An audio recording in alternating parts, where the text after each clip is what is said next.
जहां आईटी 2.0 के तहत बहुत से बदलाव हमें देखने को मिल रहे हैं, उन बदलावों में से एक बदलाव ये भी है कि सभी बीपीएम और एबीपीएम अब अपनी लीव ऑनलाइन अप्लाई किया करेंगे, एम्प्लॉय सेल्फ सर्विस पे जाके अप्लाई किया करेंगे।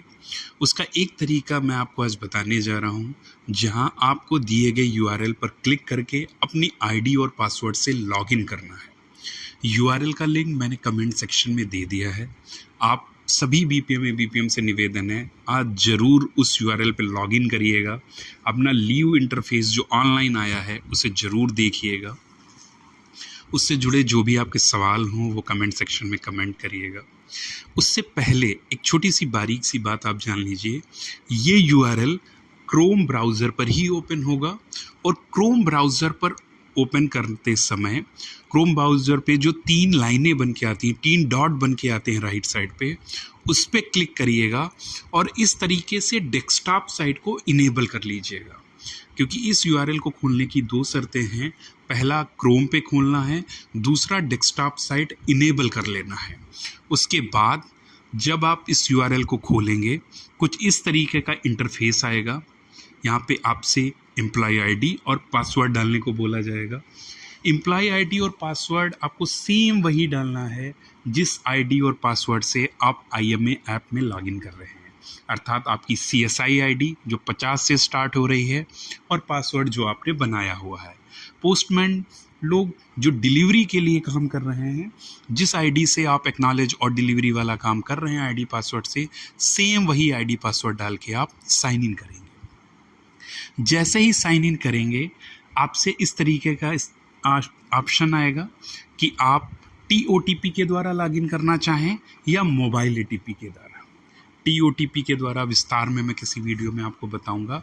अभी आप मोबाइल ओटीपी का चयन करिएगा और आपका जो मोबाइल रजिस्टर्ड होगा उस मोबाइल पर ओटीपी आएगी कुछ इस तरीके से। जैसे यहाँ पे एक ओटीपी आई 509-319, 6 अंकों की एक ओटीपी आएगी। उस ओटीपी को आप दिए गए इन 6 बॉक्स में भर देंगे और वेरीफाई ओटीपी कर आगे बढ़ जाएंगे। जैसे ही वेरीफाई ओटीपी कर आगे बढ़ेंगे कुछ इस तरीके का इंटरफेस सभी बीपीएम एबीपीएम को देखने को मिलेगा। पहला इसमें है अप्लाई लीव का, जहां आप छुट्टी अप्लाई करने के लिए क्लिक किया करेंगे। विड्रॉ लीव रिक्वेस्ट है, आपने छुट्टी अप्लाई कर दी है लेकिन अब आप नहीं जाना चाह रहे हो, आप चाह रहे हो मुझे छुट्टी कैंसिल करनी है, तो यहाँ विड्रॉ लीव रिक्वेस्ट पे जाके आप अपनी लीव रिक्वेस्ट को विड्रॉ कर सकते हो। व्यू लीव बैलेंस का है, आप देख सकते हो कि आपके में कितनी छुट्टियां हैं। अभी मैं आपको बता दूं, हो सकता है और ये एक संभावना है पूरी है, जब आप व्यू लीव बैलेंस पे क्लिक करोगे आपको कोई भी रिकॉर्ड नहीं दिखेगा, क्योंकि ये संभवतः अभी अपडेट नहीं हुआ है कुछ जगह पे, या कई जगह पे मान के चलिए अपडेट नहीं हुआ है, तो वेट करिएगा, ये शीघ्र ही आपको अपडेटेड दिखेगा। लीव रिपोर्ट में यहाँ पे आप सब देख सकते हो कि कितनी लीव आपने अप्लाई की थी, कितनी अप्रूव हो गई, उनका स्टेटस क्या है, ये सब आप यहाँ से देख सकते हो। हॉलीडे कैलेंडर देख सकते हो, मेडिकल पे गए हो तो फिटनेस सर्टिफिकेट कर सकते हो, चार्ज रिपोर्ट कब अवेल करोगे, जब आप छुट्टी पे जा रहे हो तो चार्ज रिपोर्ट इनिशिएट की प्रोसेस कर सकते हो। तो ये आपका एक सेल्फ सर्विस डैशबोर्ड है जहाँ लीव रिलेटेड काम करते हैं। मान लीजिए एक छोटा सा उदाहरण देखते हैं कि आपको लीव लेनी है, 2 दिन की छुट्टी पे जाना है, तो आप क्या करोगे, अप्लाई लीव पर क्लिक करोगे। जैसे ही आप अप्लाई लीव पर क्लिक करोगे तो ये 3 ऑप्शन खुल के आएंगे। पहला ऑप्शन है अप्लाई लीव का, दूसरा है अप्लाई लीव कर्टेल का, तीसरा है अप्लाई लीव कन्वर्ट का। तीनों को समझते हैं। पहला है अप्लाई लीव का। अप्लाई लीव का मतलब हमें छुट्टी लेनी है 2 दिन की, या हमें छुट्टी लेनी है 3 दिनों की, तो हम अप्लाई लीव में कर रहे हैं।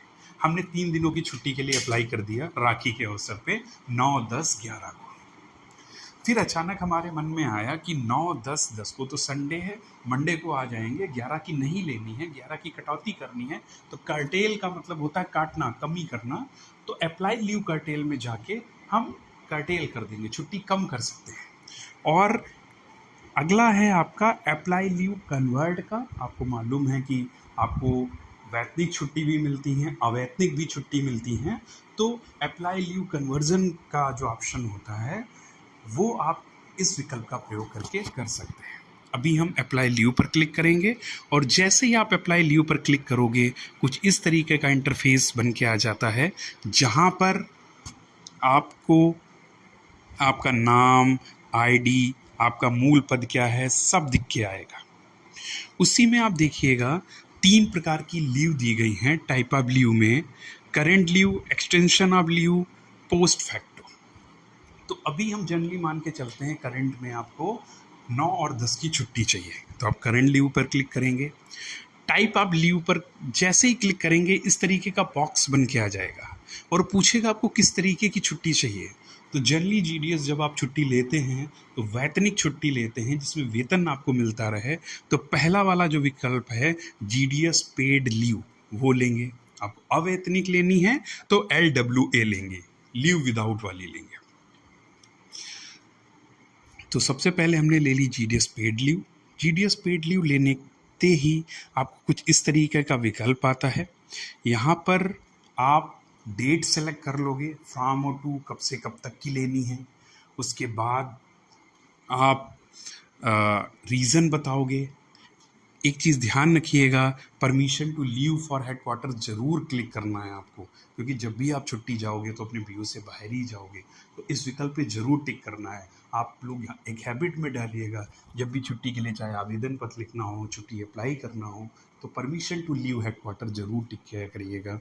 और उसके बाद आपको ये बताना पड़ता है, हर कर्मचारी को बताना पड़ता है कि जब आप छुट्टी पे जा रहे हो तो आप कहाँ जा रहे हो। मान लो आप सोनीपत हरियाणा जा रहे हो, आप पंजाब जा रहे हो, आप लुधियाना जा रहे हो, आप साउथ जा रहे हो, तो आपको लिखना पड़ेगा छुट्टी के दौरान मेरा स्टेशन ये रहेगा, पता ये रहेगा, कॉन्टैक्ट नंबर ये रहेगा। उसके बाद एक विकल्प होता है सब्स्टिट्यूट प्रोवाइड करा के जा रहे हो या नॉन सब्स्टिट्यूट, तो हम नॉन सब्स्टिट्यूट करेंगे क्योंकि अरेंजमेंट संबंधित SDI SPO सर के द्वारा किसी BPM या BPM का कंबाइंड ड्यूटी के बेस पर किया जाएगा और फिर आप अप्लाई लीव कर दोगे और इस प्रकार से लीव आपकी अप्लाई हो जाएगी। एक मोटा मोटा ओवरव्यू देने का प्रयास किया है, विस्तार से जैसे जैसे प्रोग्रेस अपडेट होती है आपके सामने एक और वीडियो बना के मैं प्रस्तुत करूँगा। धन्यवाद।